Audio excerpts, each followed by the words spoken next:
안녕하세요. 오늘은 다소 물리학적이고 동시에 철학적인, 다시 말해서 과학과 철학을 함께 생각하면서 그들을 잇는 현대 물리학에서 과학과 철학을 동시에 생각하게 하는 그런 부분에 대해서 설명을 드리려 합니다. 혹시 여러분은 존 호건이라는 사람이 쓴 한국말로 과학의 종말이래, 원서는 The End of Science 이렇게 되어 있습니다만은, 과학의 종말이라고 번역된 그런 번역서를 읽어보셨나요? 25년 전에 나온 책입니다만은 아주 뛰어난 내용은 아니더라도 전반적으로 과학이 각 분야에서 새로운 연구에 한계에 이르렀다는 것이 그 주 내용을 이루고 있습니다. 나는 물리학에서 예로서 불확정성 원리가 나타나고 입자 파동 이중성, 고양이 역설, 얽힘 현상, 오늘 설명드릴 얽힘 현상이 차례로 말해지는 것을 보면서 물리세계의 시공간과 특성이 불명확해지고 물질의 구조와 성질의 그런 연구에서 최종에 다다르고 있구나 하는 것을 오래오래 전부터 느껴왔습니다. 물론 이와 같이 이론에서는 물질의 가장 깊은 소립자에까지 이르면서 앞으로 새로울 것이 거의 없을 것이나, 아직도 응용에서는 할 수 있는 것이 수많이 남아있겠지요. 어떤 면에서는 전자 수준까지 이해하고 응용에 다다른 지금에서 앞으로도 플랑크 크기까지 갈 길은 많이 남아있다고 할 수 있을 것입니다. 아직도 우주 구성의 95%에 이른다는 암흑 에너지, 다크 에너지, 그리고 암흑 물질, 다크 매터, 반물질, 안티매터 등에 대한 연구는 시작도 못하고 있습니다만, 나는 이들 모두가 내가 제시한 양, 실, 허, 시공간 해석 이론 내에서 설명이 가능하다고 보고 있으며, 다만 응용에서는 무한정에 이르는 엄청난 연구들이 남아있다고 생각하고 있습니다. 즉 응용에 해당하는 공학은 앞으로도 할 일이 몹시 많이 있을 것입니다. 하나의 이론은 수많은 응용들을 만들어낼 수 있으니까요. 그러나 앞으로는 인류 삶은 육체적, 물질적 삶을 충분히 충족하고 이를 넘어서서 앞으로는 계속하여 마음과 정신을 중심으로 살아가는 그러한 삶이 될 것이라고 나는 확실히 확신을 하고 여러분에게 여러 번 말씀드린 바 있습니다. 과학자들, 특히 물리학자나 천문학자들은 요즘 대중의 아주 신비스러운 소설 같은 이야기들을 하느라 바쁜 것 같습니다. 대표적인 것이 오늘 설명드린 것 중에 하나인 얽힘 현상이라든가 시간여행, 과거로 여행과 같은 예가 되겠는데요. 그 이유 하나는 앞에서 잠깐 말씀드린 대로 안으로 소립자 영역에서 물질의 한계에 이르렀고, 밖으로는 인간의 관측과 이해의 영역을 넓혀가는 그런 측면에서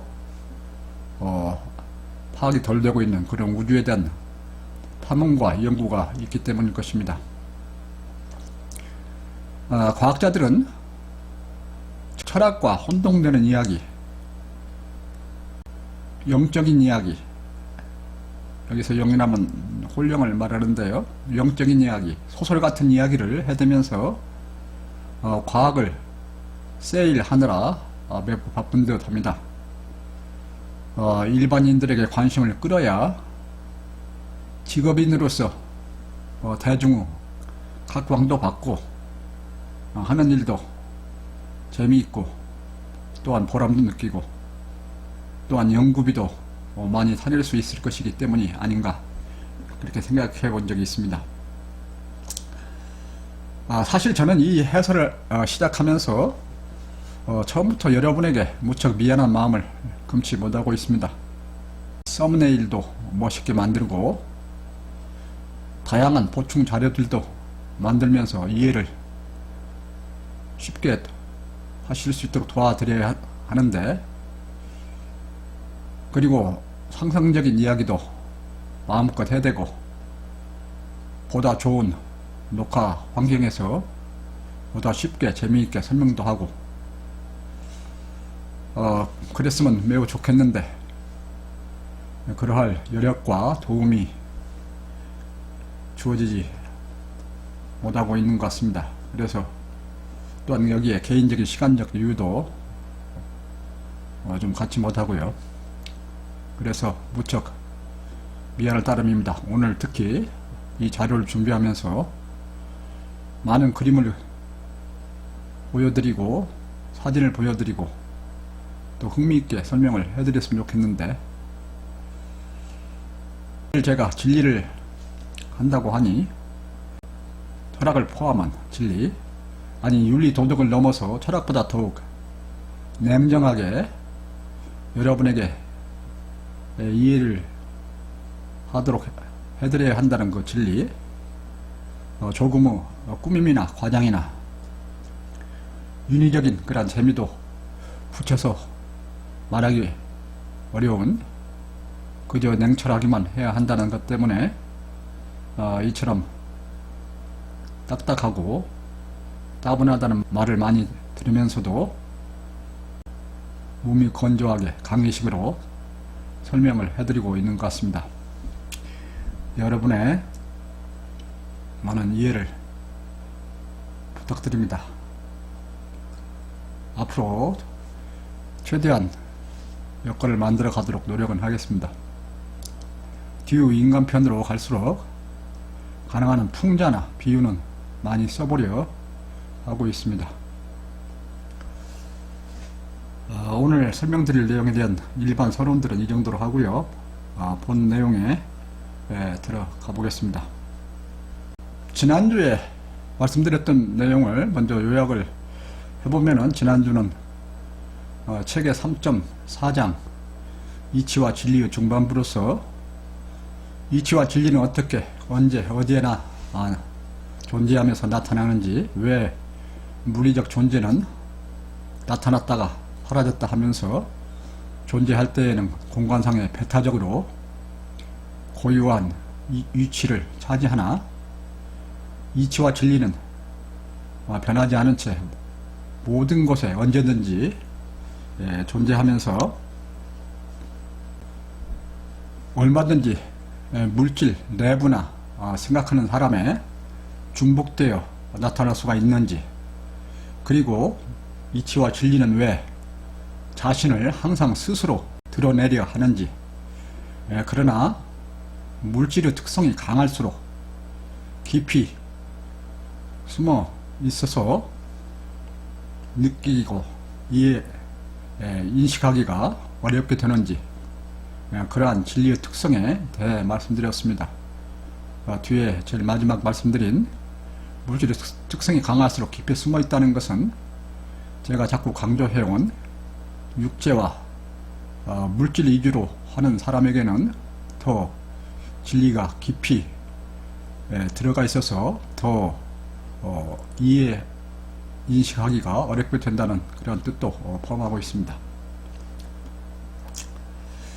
이번 주 말씀드릴 내용의 요점을 정리해드리면, 이번 주는 양자역학에서 중요한 특징 중 하나인 순수 이치의 세계와 물질의 세계의 경계면에서 일어나는 얽힘 현상에 대하여 그 물리적 철학적 의미를, 여기서 얽힘 현상이라고 하면 영어로 표현하면은 인탱글먼트라고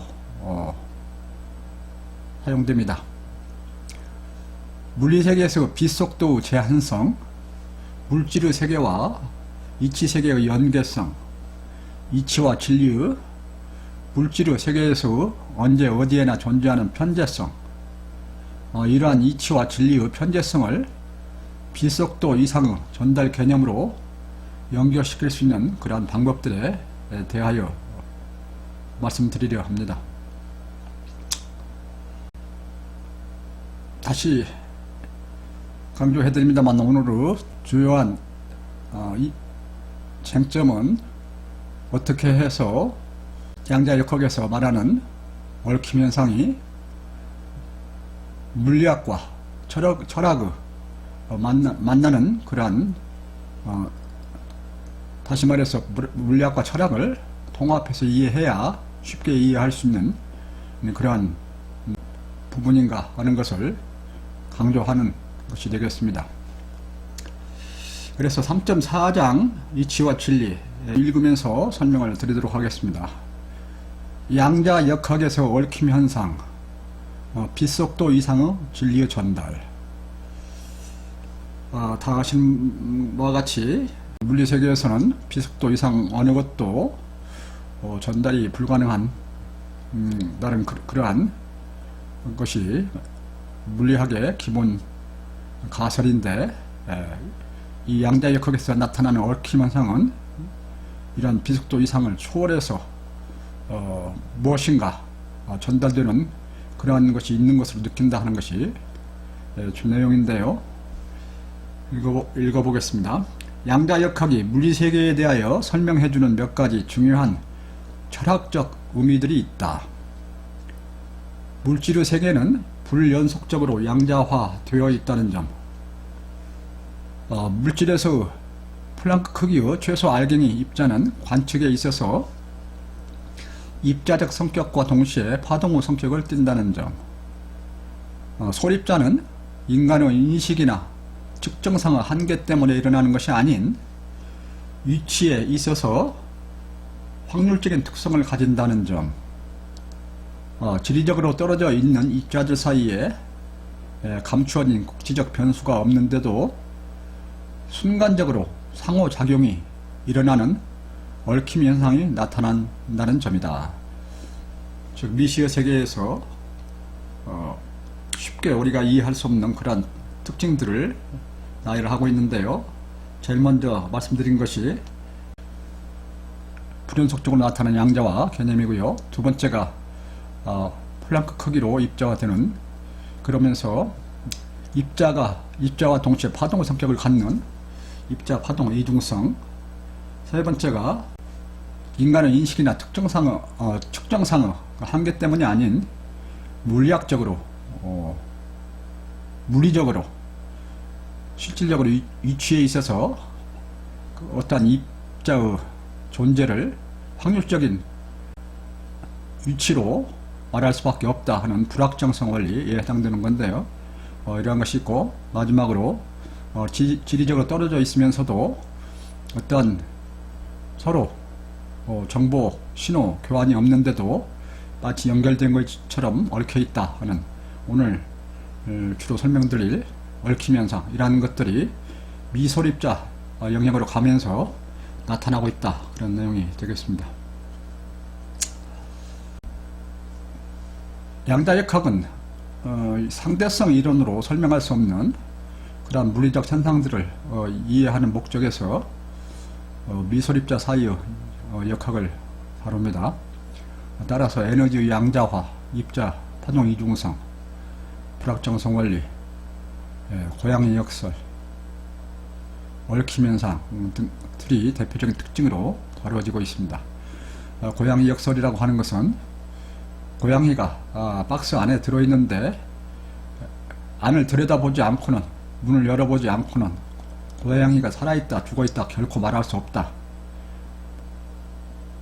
문을 여는 순간에야 고양이의 살아있느냐 죽어있느냐 상태가 확인될 수밖에 없다 하는 그런 개념인데요. 이것도 언젠가 기회가 있으면 설명을 드리도록 하고요. 여기에서는 그러한 양자역학에서 중요한 특징 중 하나인 순수 이치의 세계와 물질의 세계의 경계면에서 나타나는 얽힘 현상에 대하여 그 물리적, 철학적 의미를 물리세계에서의 빛속도 제한성, 물질의 세계와 이치세계의 연계성, 이치와 진리의 물질세계에서 언제 어디에나 존재하는 편재성과 관련하여서 살펴보고자 한다. 2차적이면서 임시적인 물리세계의 바탕은 이치의 세계, 신의 세계임을 몇 번 말씀드렸고요. 그러한 이치의 세계, 신의 세계를 바탕으로 해서 물질의 세계가 에너지가 수시로 발생함으로써 2차적으로 존재하다가 사라지곤 한다고 저는 설명을 해오고 있습니다. 또한 그 에너지가 플랑크 크기로 최초로 뭉치기 시작하고 이들이 다단계 구조를 거치면서 우리가 보고 느끼는 오감으로 느끼는 그러한 모양, 크기, 색, 냄새, 어떤 견고성 등 물질의 성질들이 나타나고 그러한 개체들은 임의적으로 인간이 구분해서 이름을 붙여서 말하는 것이라고 이렇게 말씀드렸었죠. 또한 그러면서 만유인력이니 전자기력이니 핵력이니 양력이라는 힘이 나타나게 된다. 그러면서 그러한 힘을 바탕으로 해서 운동과 변화가 계속해서 일어난다 하는 걸 설명을 드렸었죠. 그런데 이러한 물질의 세계에서는 어떤 물리적 신호나 정보, 물론 덩이가 큰 어떤 개체에는 더 그렇고요. 어떠한 신호나 정보, 미소립자, 개체들도 빛속도 이상으로 전달되지 못함을 특히 상대성 원리, 아인슈타인의 상대성 원리는 가설로 삼고 있고요. 물리학에서 기본으로 삼고 있습니다. 그런데 이치와 진리는 언제 어느 곳에나 항상 그대로 존재함을 지난 시간까지 여러 차례 설명을 드려왔습니다. 얽힘 현상, 인탱글먼트라고 하는 얽힘 현상은 이러한 배경 아래 바탕인 이치의 세계와 2차적으로 임시로 존재하는 물리세계의 그러한 경계면에서 일어나는, 다시 말해서 이치가 물리세계의 진리로서 배어 들어 있음으로 나타나는 그런 현상으로 설명할 수가 있다 하는 것이 제 설명 방법이고요. 이거는 저의 독창적인 이해와 설명인 방법인 것을 아셨으면 합니다. 양자역학에서 말하는 얽힘 현상이란 물이 공간적으로 떨어져 있는 두 객체, 오브젝트라고 영어로 보통 하는데요. 두 객체 사이에 상호 연결이 되어 있지 않는 상태임에도 하나의 객체에 대한 설명이 없이는 다른 하나의 객체의 설명을 완전하게 할 수 없는 현상. 다른 말로 하면 하나의 객체의 상태가 다른 하나의 객체의 상태와 서로 엮여 있는 그러한 현상을 말한다. 얽힘 현상에 대하여 반복적인 그 기본 설명을 하고 있는데요. 얽힘 현상이란 물리적으로 연결되어 있지 않는 그런 원격의 두 객체들 사이에 서로 엮여 있는 현상. 그래서 하나가 변하면 다른 하나가 즉시 비속도 이상으로 즉시 따라서 변하는, 그래서 서로 단단히 묶여 있는 것처럼 서로 결합이 되어 있는 것 같은 그런 현상, 그것을 얽힘 현상이란다 이렇게 설명하고 있고요. 다시 한번 더 정리를 해드리는데, 즉 얽힘 현상이란 떨어져 있는 물리적 공간상에서 어떤 객체들 사이에 조금의 물리적 신호나 정보 교환이 없음에도 한 객체에서 어느 상태가 정해지면 다른 객체도 그에 따라 상태가 정해지는 그러한 현상으로, 물리적으로 연결이 없는 두 객체 사이에 상태의 유지나 변화에 있어서 상호 연동이 되어 있는 현상을 말한다. 얽힘 현상 대표적인 예로는 하나의 입자가 스핀업, 즉 위로 향해서 돈다는 의미고요. 스핀업 상태에 있으면 다른 하나는 스핀 다운, 아래를 향해서 돈다는 그런 영업적 표현인데요. 스핀 다운 상태에 있거나 또한 정기적으로 서로 상보적인 특성을 띠는 현상이다. 두 개의 입자가 멀리 떨어져 있는데 하나가 스핀업을 하면은 다른 하나는 즉시 스핀 다운 그런 현상이 일어난다. 즉 그 사이에는 어떤 물리적 신호나 힘이나 어떤 정보 교환이 없어도 그런 현상이 나타난다. 그래서 서로 두 입자 사이에 얽혀 있다 이렇게 표현한다는 것입니다. 여기에서 조금은 물리적 신호나 정보 교환이 없는데도 연동되어 물리적 변화가 일어난다는 것의 정확한 의미는 우주에 존재하는 어느 것도 빛속도 이상은 달릴 수 없다는 상대성 원리의 가설에 역행하면서 거리가 떨어져 있음에도 하나에서 변화가 일어나면 어떤 물리적 영향이 없이 순간적으로 다른 것에서 연관되어 변화가 일어날 수 있다는 것으로 해석된다. 상대성 원리의 가설은 빛속도 이상으로 전달 또는 이동될 수 있는 것이 있으면 인과 법칙에 어긋나서 물리적 시간의 앞뒤가 바뀔 수 있음을 전제하고 있음을 참조하자. 아인슈타인의 상대성 원리는 기본 가설로서 물리 세계에서는 어떠한 것도 빛속도 이상 달릴 수 없다. 즉 여기서 어떠한 것도는 다시 말씀드려서 어떠한 개체도 어떠한 신호도 어떠한 정보도 어떠한 빛도 어떠한 힘도 빛속도 이상 전달이 안 된다는 것입니다. 다시 말하면 빛속도가 우주에 존재할 수 있는 최상의 속도이다 하는 것인데요. 그걸 전제로 해서 상대성 원리가 전개가 되고 있는데요. 그런데 얽힘 현상은 어떤 물리적 신호나 정보 전달이 없는데도 상호, 즉시, 즉각적으로, 연동적으로 변함에 따라서 상대성 가설에 어긋나고 있다 하는 그런 내용이 됩니다. 즉 상대성 이론은 물리세계에서 빛속도 이상 전달되는 신호나 정보가 있다면 이는 인과 법칙에 반하는 것으로서 현실, 즉 육체적으로 자연의 공간과 시간의 흐름에 철저히 종속되어 살아가는 생명으로서 또 인간으로서 그러한 삶에는 결코 과거로 여행이 불가능함을 의미합니다. 물론 가정과 상상을 통해서 정신적으로는 얼마든지 과거로 여행이 가능합니다. 이는 뒤에서 다시 간단히 추가로 말씀드려 보겠습니다.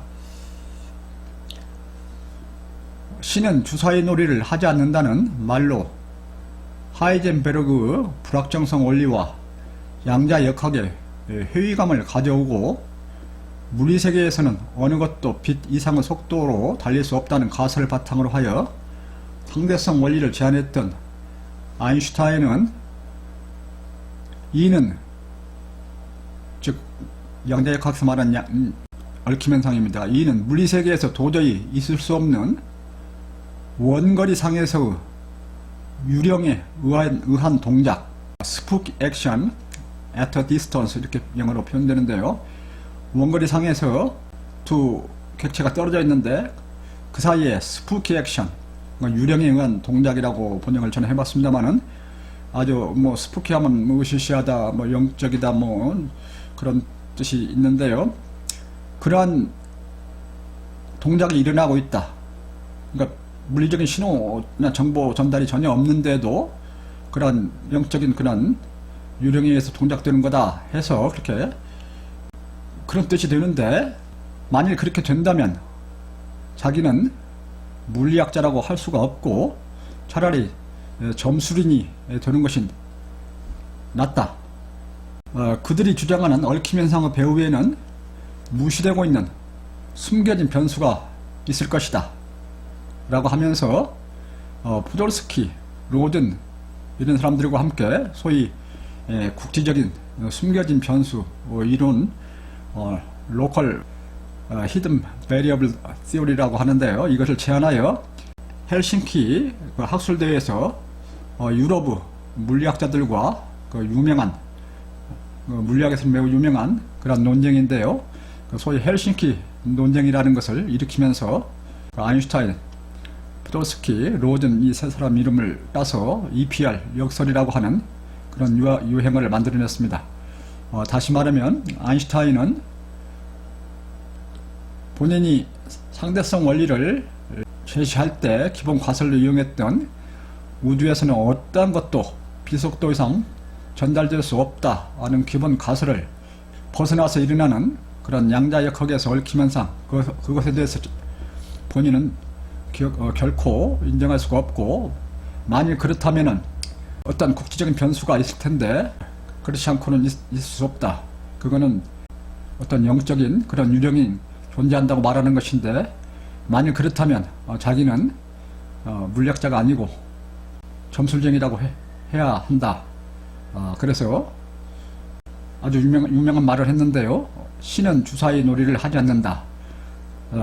이런 표현을 썼습니다. 이 표현의 뜻은 물리학 내에서 모든 인과 법칙은 물리적으로 설명이 가능하고 물리 세계 내에서 그 답이 주어질 수 있는데, 신이 주사위 놀이를 하면서 이렇게 됐다 저렇게 됐다 할 수 없다 하는 그런 말로서 신은 결코 주사위 놀이를 하지 않는다, 이렇게 유명한 말을 했는데요. 그래서 아인슈타인은 이 세 사람 포도스키와 로든의 도움을 받으면서 그 유럽의 양자역학을 주장한 유럽 학자들과 큰 논쟁을 벌였는데, 그것이 헬싱키 논쟁이라는 것입니다. 그러나 그 뒤에 국지적으로 떨어져 있는 경우에 최대로 만족해야 할 조건의 값이 있어야 한다는 이건 사람 이름입니다. 벨의 부등이론, 이퀄리티 티어리라고 하는데요. 이건 좀 물리적인 설명이니까요. 이거는 아시는 분은 이해하실 거고요. 좀 어려우신 분들은 좀 모두 다 이해하시려고 하실 필요는 없다고 생각됩니다. 굉장히 좀 어렵고요. 여기서 다 설명은 안 되고요. 부등 이론이 제한되었고 얽힘 현상은 이 조건값을 넘어서서 성립하는 것임이 확인되면서 아인슈타인의 숨겨진 국지 변수 이론은 잘못된 것으로 평가되고 있으며, 비록 벨의 부등 이론이 아직 실험적으로 완전히 검증되지 못하고 있는 상태에 있어 논쟁은 아직도 지속 중에 있기는 합니다만, 대부분의 과학자들, 전문가들은 얽힘 현상을 자연스럽게 받아들이는 그러한 상태에 있다, 그런 내용입니다.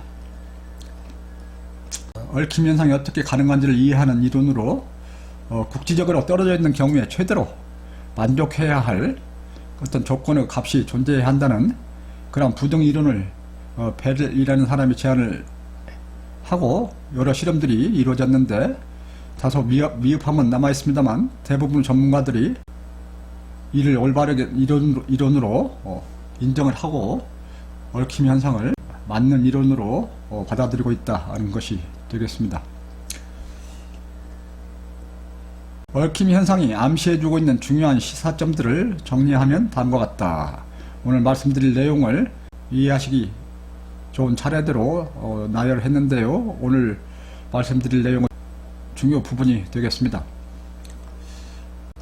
원천부터 항상 옳게 언제 어디에나 존재하는 이치의 세계와 이를 바탕으로 해서 2차적으로 수시로 발생하고 끊임없이 변하다가 사라지기도 하는 물리세계를 하나로 이어서 이해하는, 나는 물리학자들이 하는 것과 같은 그 신비감으로 보는 것을 벗어나서 어떤 확연한 확신으로 설명할 수 있는 그런 방법을 여기서 제시하고 있는 것입니다. 즉 얽힘 현상이 다음과 같은 그런 이해에 의해서 단지 신비스러운 것이 아니고 확연한 그러한 현상이다 라는 것을 설명을 드리고 있는 것입니다. 이것은 제 아주 독창적인 이해와 그런 설명입니다.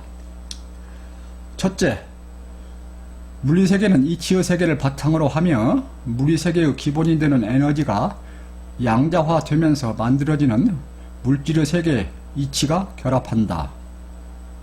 얽힘 현상은 이러한 순수 이치의 세계와 물질 세계의 결합면에서 일어나는 현상이다.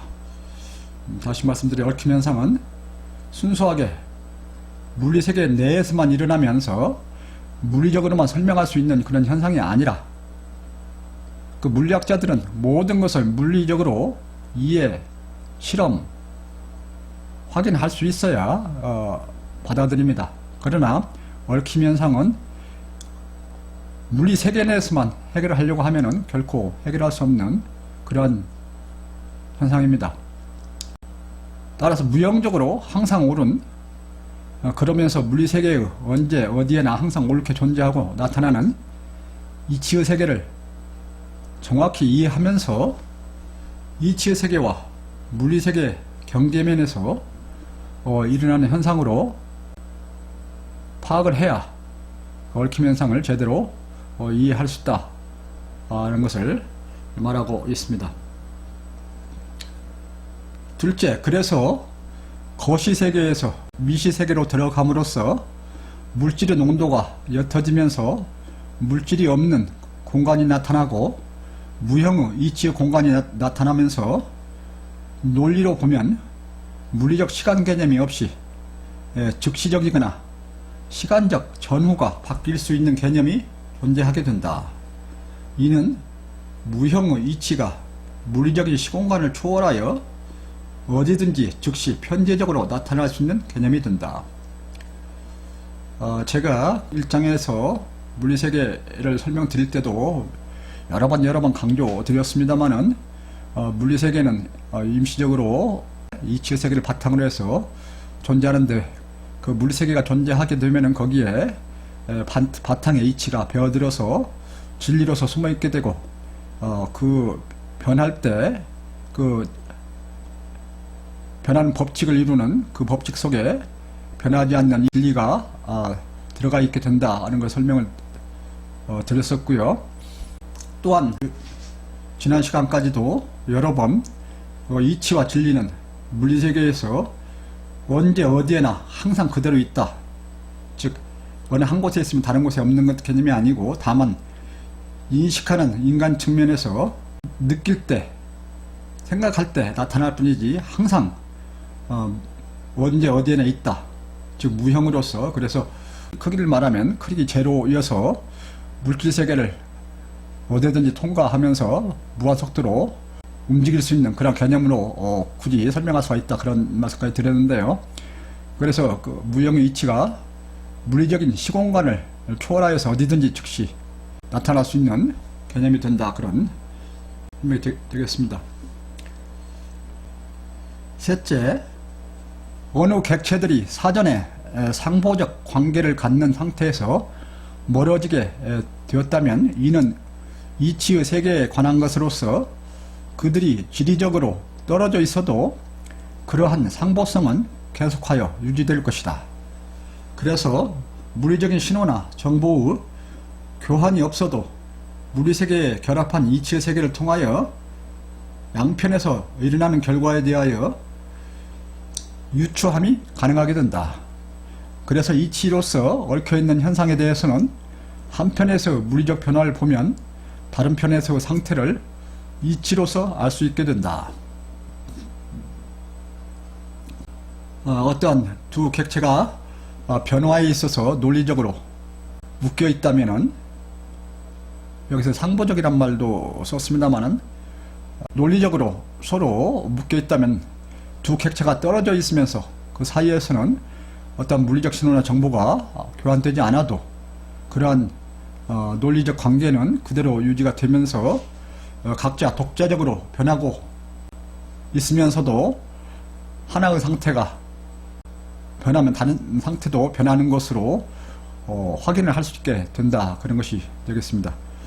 예로서 한 쌍의 객체가 있는데 이들이 한 편이 우편으로 돌면 다른 한편이 좌편으로 돌도록 그렇게 되어 있다면은 이들은 떨어져 있으면서 물리적 신호나 정보가 교환되지 않아도 그렇게 작동되고 있을 가능성이 있다는 것입니다. 즉 논리적으로 연결되어 있어서 하나의 변화만 보면은 다른 것의 변화는 볼 필요가 없이 짐작할 수 있다, 그런 내용이 되는데요.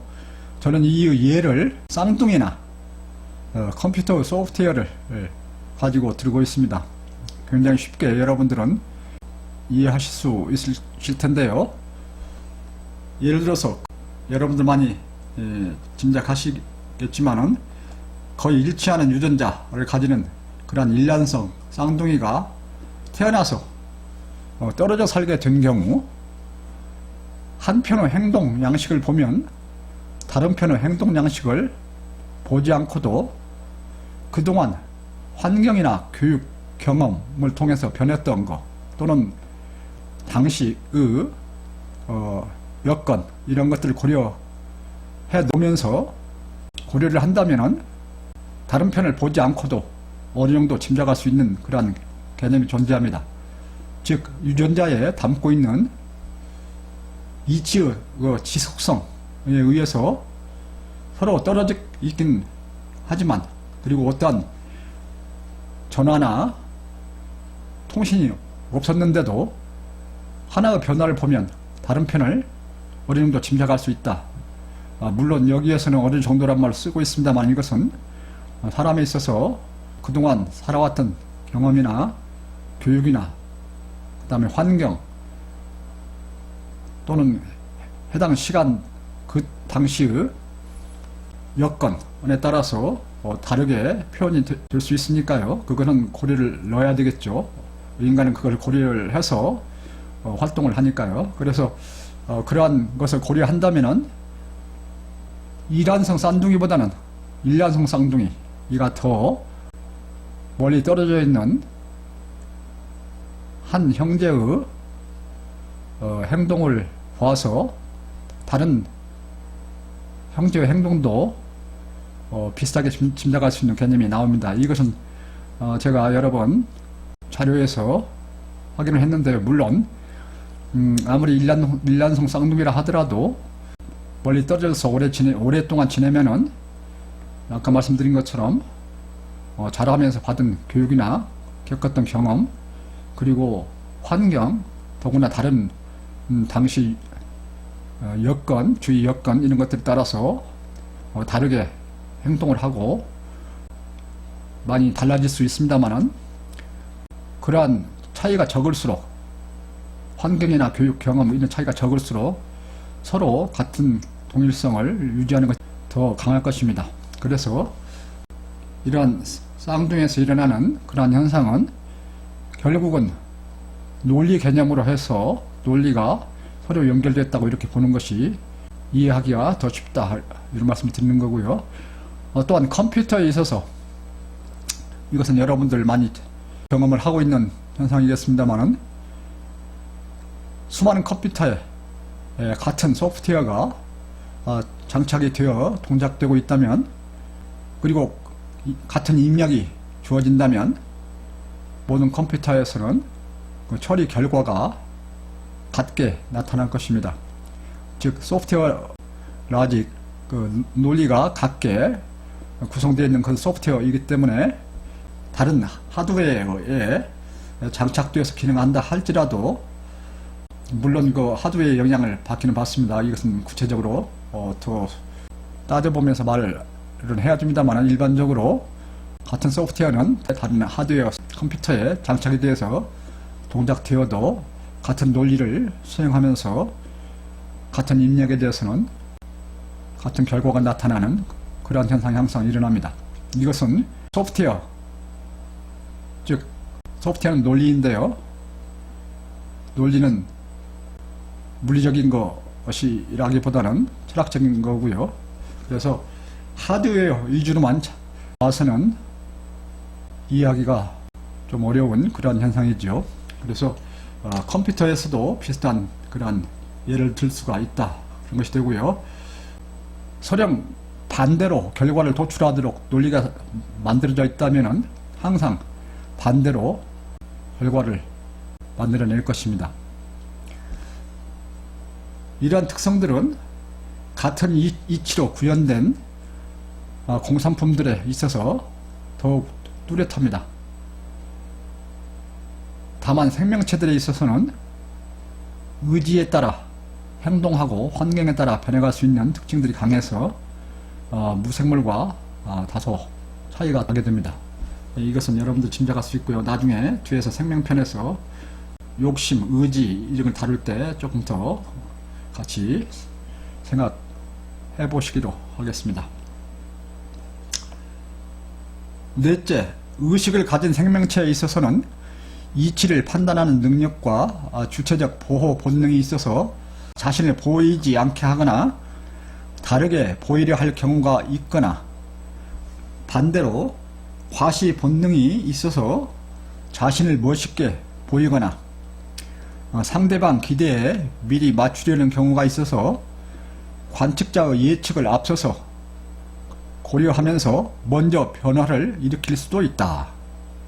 이는 물리적인 정보를 전혀 교환하지 않고도 이치를 알고 적용함으로써 물리적인 시공간을 뛰어넘으며 사건을 일으킬 수가 있다는 증거가 된다. 여러분들 많이 일상생활에서 겪는 그런 것 중에 하나지요. 논리의 기준에서 활동하고 있는 생명체들에 있어서는 차라리 동시보다도 더 빠른, 즉 물리적 시공간을 초월해서 먼저 사전에 변할 수도 있음을 예를 들고 있습니다. 물리세계, 수소한 물질의 세계에서는 그것이 불가능하죠. 물질의 세계들은 이치를 스스로 알 수가 없고 스스로 능동적으로 행동을 하거나 변화를 일으킬 수가 없으니까 그런 것이 불가능하죠. 그러나 생명에 있어서는 이치를 알므로써 이치를 먼저 파악을 해서 상대보다 먼저, 시간적으로 먼저 이전에 대응해서 변해 있을 수가 있다, 이런 뜻이 되는데요. 우리는 이치에 기준하여 상대방이 취할 행동을 미리 예측하여서 알거나 그 행위에 대해 미리 어떠한 대응 방법을 준비할 수도 있다는 그런 내용입니다. 즉 예를 들어서 상대방이 공격해올 것이다가 그렇게 예측이 되면 어떻게 공격해올 것인지, 언제 공격해올 것인지 이런 것들을 이치적으로 따져서 미리 효과적인 수비를 할 수도 있고 또한 반격을 할 수 있는 그런 준비를 할 수 있게 되죠. 또한 상대방이 어떠한 기대를 갖고 있으면 그 기대에 맞춰서 기쁨을 주기 위해서 어떤 선물을 미리 준비할 수도 있고, 또는 반대로 나쁜 행동을 준비할 수도 있겠죠. 이거는 이치를 알므로써 물리적 시공간, 물리적 신호를 주고받거나 정보를 주고받지 않아도 이치를 통해서 미리 파악할 수 있다. 이거는 물리적 어떤 신호 전달이나 그런 거는 관계없이 돌아가는 논리의 세계입니다. 논리는 그래서 언제 어디에나 항상 옳게 있고 비속도 이상으로 움직일 수 있는 그런 개념이 있다는 것을 제가 여러 차례 강조를 해왔었죠. 또한 논리는 물리적 수단을 통해서 실현될 수가 있다. 더욱이 이 우주에서 자연이 돌아가고 있는 그것도 이치를 실현하는 한 방법에 해당된다. 그래서 다른 우주에서는 다른 법칙이 동작될 수 있고 다른 현상들이 일어날 수 있고 그것이 가능하다. 그런 설명을 드렸고요. 인간은 창작 활동이나 창조 활동이나 그런 것처럼 이치를 알아서 그거를 물리적 수단을 통해서 인위적으로 실현하는 그런 일들을 한다. 그러나 그러한 실현은 자연에 의해서 실현되는 것과 달리 매우 지협적이고 단기간 내에서만 사용되는 것이기에 나는 진리라고 하지는 않는다. 그렇게 표현하고 있습니다. 같이 연결시켜서 생각을 해보시면 좋을 거라고 말씀을 드립니다. 이러한 경우들은 모두가 이치는 물리세계에 붙어서 언제 어디에든 나타나고 이치를 이해하는 인간에 있어서는 물리적인 신호나 정보 교환 없이 물리적인 시공간을 초월하여 인식하면서 빛속도 이상으로 물리세계를 제어하며 변화를 일으킬 수 있다는 증거가 된다. 이치를 이해하는 생명체는 이치의 논리에 기준하여서 가정과 상상적 실험을 해볼 수 있으면 물론 실제 물리적으로 어떤 과정을 예측을 하면서 물리적 시공간을 임의로 설정하여서 실험하고 또 만들어 보고 또 실현해보거나 더욱이 물리적 시간을 거꾸로까지 생각하면서 상상도 하고 또한 실제 물리적으로도 만들어 보는 그런 것들을 해낼 수가 있다. 그런 것이 되겠습니다. 문제는 인위적인 실험들이 생명으로서 삶을 유지하면서 우주 자연에서 일어나고 있는 그런 변화의 프로세스, 변화의 과정에 얼마나 독립되어서 공간을 확보하면서 실행해 갈 수 있는가 하는 것이 될 것입니다. 즉 인간은 육체적으로 자연과 결합되어 있어서 자연에서 벗어날 수가 없습니다. 자연이 돌아가는 그런 프로세스, 그런 과정에 계속 영향을 받으면서 같이 변해갑니다. 자연과 완전 격리됐을 때는 독자적으로 어느 정도까지 지속되어서 그 생명을 유지할 수 있는가 하는 개념이 생각되어야 하는데요. 그것은 쉽지 않죠. 그래서 자연에 의해서 돌아가는 그런 시간 흐름, 변화의 흐름, 그것과 생명체로서의 삶이 자연에 적응하면서 살아가는 그런 개념과 그 다음에 인위적으로 실현하면서 살아가는 개념, 그거를 같이 깊게 생각해 보셨으면 좋겠습니다. 일어났던 과거에도 갈 수 있을 뿐만 아니라 미래의 예측도 가능하다는 것, 따라서 꿈과 같이 정신적인 세계에서는 결코 현실의 물질 세계에서 시공간적 제약을 받지 않고 과거와 현재와 미래가 얼마든지 바뀔 수 있다는 점이다. 생명체로서 육체가 전적으로 우주 자연의 의지에 삶을 이어가는 인간으로서는 자연에서 시간의 흐름에 역행하며 과거로 여행은 할 수 없을 것입니다. 그러나 그건 자연이 만들어낸 시간 흐름이고요. 자연이 만드는 시간 흐름을 인간이 그대로 돌릴 수는 없습니다. 다만 가정이라든가 상상을 통해서 물리적으로 실현되지 않은 것을 상상할 수 있고, 또한 인간이 자연 흐름과는 별도로 독립적으로 일시적으로 임의로 실현할 수는 있지요. 그러나 그것은 자연의 흐름에 쉽게 나가면서 얼마 가지 못하는 현상이 일어나고요. 하여간 인간이 이치와 진리를 알므로써 임의적으로 시공간을 만들어내고 시간의 흐름을 만들어내고 이런 개념이 존재할 수 있다. 즉 그때는 이치를 알므로써 그런 방법으로 물질을 통해서 실현하는 경우들에 해당된다는 것이 되는데요. 현재 진행되고 있는 얽힘 현상을 실생활에 적용하고자 하는 대표적인 응용 연구로는 정보 안전 전달을 보장하는 양자 암호화, 퀀텀 크립토그래피라고 하는데요. 양자 암호화, 그 다음에 빛속도 제한성을 벗어나 기존 컴퓨터보다 효율적인 성능을 갖는 양자 컴퓨터, 퀀텀 컴퓨터라고 부르고 있습니다. 그 다음에 임의의 거리상에서 양자 상태를 전달하는 양자 염력 통신, 퀀텀 텔레포테이션이라고 부르는데요. 이런 양자 염력 통신, 이런 것들이 현재 얽힘 현상을 이용해서 응용을 하면서 실질적으로 필요한 것들을 연구를 인간 생활에 활용하기 위해서 응용하고 있는 그런 예들이 된다는 것이 되겠습니다. 얽힘 현상을 이론적으로 확실히 규명하고 있다고 말하기는 좀 부족하고요. 그러나 실생활에서 응용은 가능할 수 있습니다.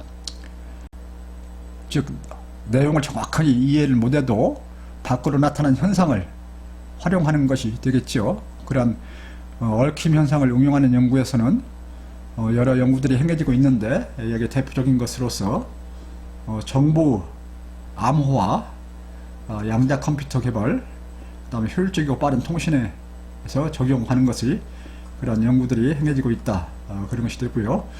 이들 기술에 대해서는 구체적인 설명은 여기에서 다 할 수가 없고요. 생략하도록 하고요. 에 대해 관심 많으신 분은 별도 자료들을 찾아서 참조하시기를 바랍니다. 참고로 말씀드리면, 어떤 물리적 현상에 대해서 정확히 그 실질 내용을 이해하지는 못하나 외부로 나타나는 그 현상을 이용해서 응용은 가능한 일이 많이 일어나고 있습니다. 그래서 지금까지 말씀드린 내용을 요약을 해드리면, 과학과 철학을 이어주는 중요한 부분 하나로서 바탕의 이치의 세계가 수시 2차적으로 만들어지는 물리세계에 배어들며 진리로서 존재하는, 그래서 이치의 세계와 물리세계의 경계면에서 일어나는, 아인슈타인이 스푸키 액션, 영적인 동작이라고 표현하며 끝내 인정하지 않고 죽은, 그리고 현대 물리학자들이 물리세계에 갇혀 쉽게 이해하지 못하면서 대단한 신비로움으로 대중에 설명하고 있는 그런 양자역학에서의 중요한 특징 중 하나인 얽힘 현상, 인탱글먼트에 대해서 그 물리적, 철학적 의미를 물리세계에서 빛속도의 제한성, 물질의 세계와 이치의 세계의 연계성, 이치와 진리의 물질 세계에서 언제 어디에나 존재하는 편재성, 이러한 이치와 진리의 편재성을 빛속도 이상의 전달 개념으로 해석해서 이해할 수 있는 그런 방법에 대해서 살펴보았습니다. 다시 말씀드려서 과학자들이 설명하기 꽤 어려워하는 양자역학에서 일어나는, 미소입자 영역에서 일어나는 그 얽힘 현상, 그것을 이치와 진리의 특성, 그리고 물리세계의 특성을 같이 겸해서 이해함으로써 쉽게 이해할 수 있다, 전혀 신비롭게 볼 필요도 없다 하는 그런 내용이 되겠습니다. 다음 주에는요, 지금까지 책의 3분의 1 정도를 설명을 드려오고 있는데요, 진리에 대한 중심 내용을 다루게 됨으로써 이제는 그동안 미뤄왔던 진리를 하는 바른 자세에 대해서 책의 부록 1, 진리를 하는 바른 자세, 그 내용을 중심으로 해서 설명을 드릴까 합니다. 첫 번째 시간은, 다음 주는 전반적인 개괄을 가볍게 설명을 드리고요. 그리고 이어서 세부에 들어가서 3회로 나누어서 진리를 하는 바른 자세가 무엇인지, 어떻게 해야 깊은 진리를 할 수 있는지, 깊은 진리를 할 수 없는 근본적인 이유는 무엇인지, 그런 내용을 중심으로 해서 3차에 걸쳐서 설명을 드리고요. 그리고 이러한 진리를 하는 바른 자세에 대한 해설이 끝나면은 그 다음으로는 진리를 함으로써 우리 또는 인간에게 얻어지는 이로움이 무엇이 있는지, 그런 설명을 드리려 합니다. 흔히 진리를 한다고 하면은 진리가 밥 먹여주는가, 무슨 전혀 관련도 없는 이야기만 그렇게 하는지 그런 이야기를 많이 합니다만, 설명을 들으시면은 결코 그렇지 않고, 진리를 함으로써 왜 인간의 삶이 든든해지고 밝아지고 조금도 흔들림이나 미혹이나 이러한 것이 없이 오래 사는 개념까지 연결될 수 있는지, 그런 설명이 될 것입니다. 그래서 그런 진리가 주는 이로움에 대해서 진리를 하는데 바른 자세가 무엇인지를 말씀드린 후에 진리가 주는 이로움에 대해서 설명을 드리려고 합니다. 오늘은 이상으로 하고요. 추위와 코로나에 유의하시기 바랍니다. 감사합니다. 다음 주 뵙겠습니다.